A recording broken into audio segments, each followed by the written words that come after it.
Friends, स्वागत है आप लोग का हमारे यूट्यूब चैनल इंडियन जीएसटी पर।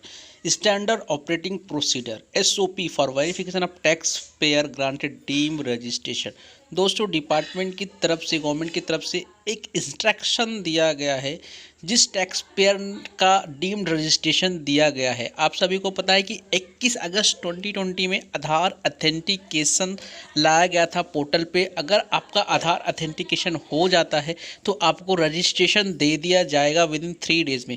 बट आपका अगर आधार अथेंटिकेशन नहीं होता है या फेल हो जाता है तो इस केस में आपका फिजिकल वेरिफिकेशन होने के बाद आपको जीएसटी रजिस्ट्रेशन दिया जाएगा, जो कि 21 डे का टाइम दिया गया था। बट अगर 21 डे में आपका फिजिकल वेरिफिकेशन नहीं होता है तो भी पोर्टल आपको एक डीम्ड रजिस्ट्रेशन दे देता है।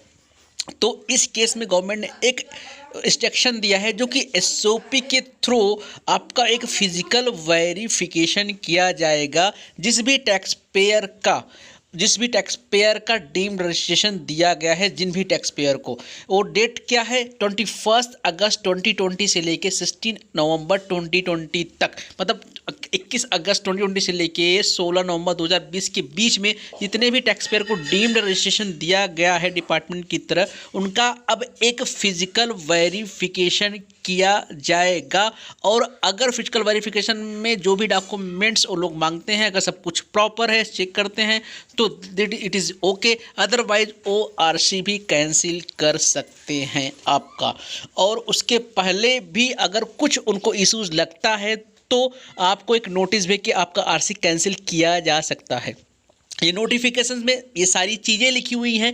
मैं जहाँ पे जरूरत पड़ेगी आपको रीड करके बता देता हूँ। पहले मैं ऊपर लेके चलता हूँ। यहाँ पे देखिए, with effect from 21 August 2020 rule 9 CGST act the hereby after CGST provide that the case where Aadhaar authentication has either not been opted for the applicant where such authentication has failed, वही बता रहा है अगर आपने आधार authentication नहीं किया या fail हो जाता है तो certain additional documents may be called for by the proper officer। तो इस केस में एक ऑफिसर आपसे एक डॉक्यूमेंट्स मांग सकता है फॉर वेरिफिकेशन के लिए। Before deciding upon ground of registration करने से पहले आपका एक फिजिकल वेरिफिकेशन होगा। यहाँ पे यही बताया जा रहा है।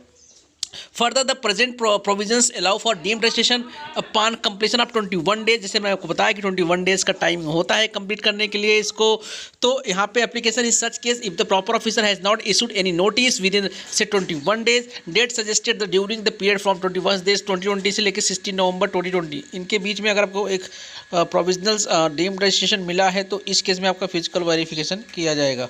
यहाँ पे उन्होंने बताया है पैरामीटर की, अगर आप ये पैरामीटर फुलफिल नहीं करते हो तो एक आपको नोटिस इशू किया जाएगा। किसमें? फॉर्म RG 17 नोटिस आपको इशू किया जाएगा आपके फिजिकल वेरिफिकेशन के लिए। यहाँ पे देख सकते हो, pending physical verification notice in form RG 17 में be issued in specific cases based on following risk parameter seeking. क्या है ये पैरामीटर्स क्या है जिसे आपको फुलफिल करना पड़ेगा, नहीं करते तो ये नोटिस आपको इशू कर सकते हैं।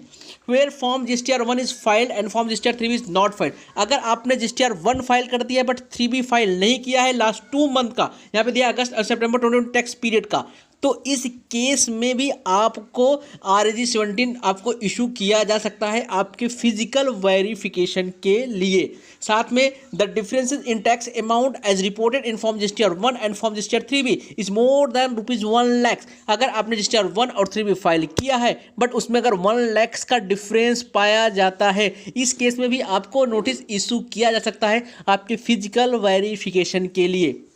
ठीक है दोस्तों, अगर फिजिकल वेरिफिकेशन होता है तो यहाँ पे बताया जा रहा है कि क्या प्रॉपर स्टैंडर्ड प्रोसेसिंग होने वाला है, क्या क्या हो आपसे वेरीफाई करने वाले, क्या क्या चेक करने वाले हैं। देख सकते हो यहाँ पे बता रहा है all the verification must be completed in A time bound manner with in 3 weeks. जैसा कि 21 डेज का दिया है, यहाँ बता रहे हैं विद इन 3 वीक्स में आपका फिजिकल वेरिफिकेशन कंप्लीट होगा। अब यहाँ पे दोस्तों क्या क्या डॉक्यूमेंट्स वेरीफाई करेंगे आप यहाँ पे देख सकते हो। The standard operating procedure followed by the proper officer for the carrying out the physical verification of the person who have been granted a deemed GST registration is outline below. क्या क्या है?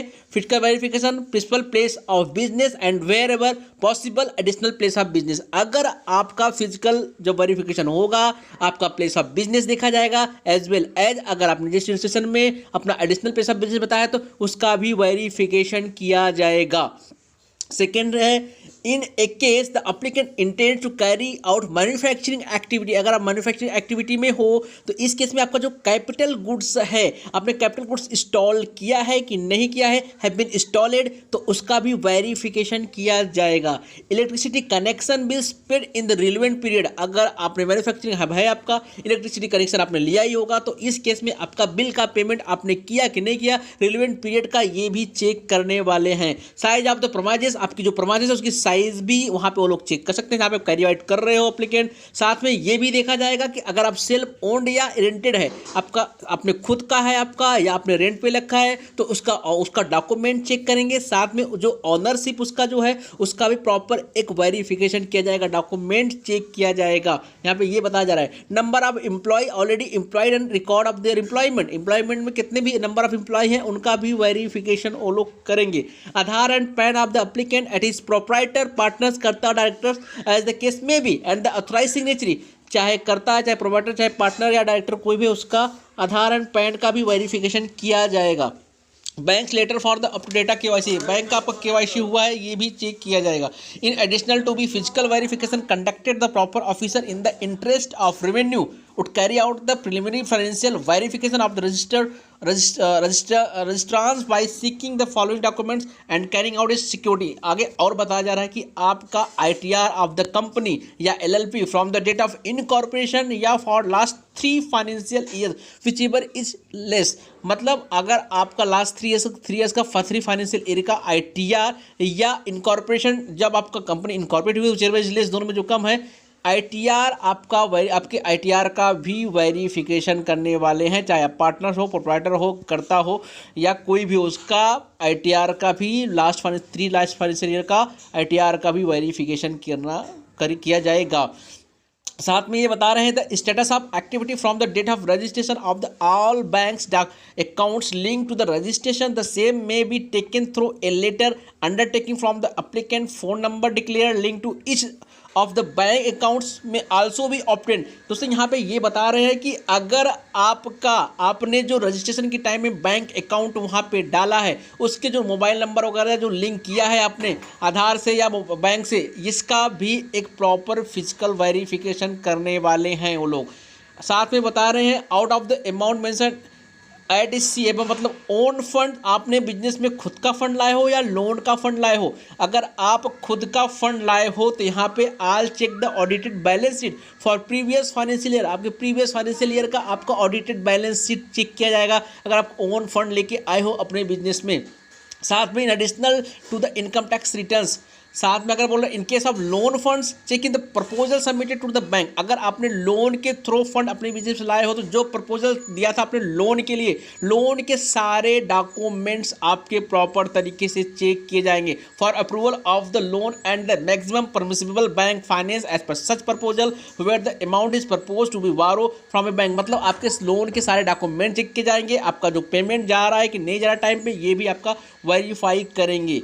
Filed information are advised that in case where the applicant has not opted for Aadhaar authentication, where such authentication has failed, मतलब वही यहाँ बता रहे हैं आधार authentication नहीं करते हो फेल्ड हो जाता है, तो इस केस में डीम रजिस्ट्रेशन अगर आपको मिल जाता है डीम अप्रूवल, तो इस केस में ये सारे वेरिफिकेशन आपके किए जाएंगे गवर्नमेंट के तरफ से, डिपार्टमेंट के तरफ से। अगर ये आप फुलफिल नहीं कर पाते हो तो आपका रजिस्ट्रेशन कैंसिल किया जा सकता है, बट आपको प्रॉपर एक नोटिफिकेशन भेजेंगे। जैसा उन्होंने एक अपने को रिस्क क्राइटेरिया बता दिया है ऊपर, मैंने जैसे आप लोगों को बता दिया, यहाँ पे उन्होंने एक क्राइटेरिया बता दिया, आपका GSTR 1 आपने फाइल किया 3B फाइल नहीं किया है तो आपको नोटिस भेज के आपका फिजिकल वेरिफिकेशन होगा, या 3B1 में 1 लाख का डिफरेंस आ रहा है तो आपको एक नोटिस भेज के आपका फिजिकल वेरिफिकेशन होने वाला है। तो दोस्तों अगर वीडियो अच्छी लगी तो मेरे चैनल को सब्सक्राइब करना मत भूलिएगा, जिससे मैं आप लोगों के लिए ऐसा ही लेटेस्ट नोटिफिकेशन लेके आता रहूँ। तो दोस्तों जय हिंद जय भारत।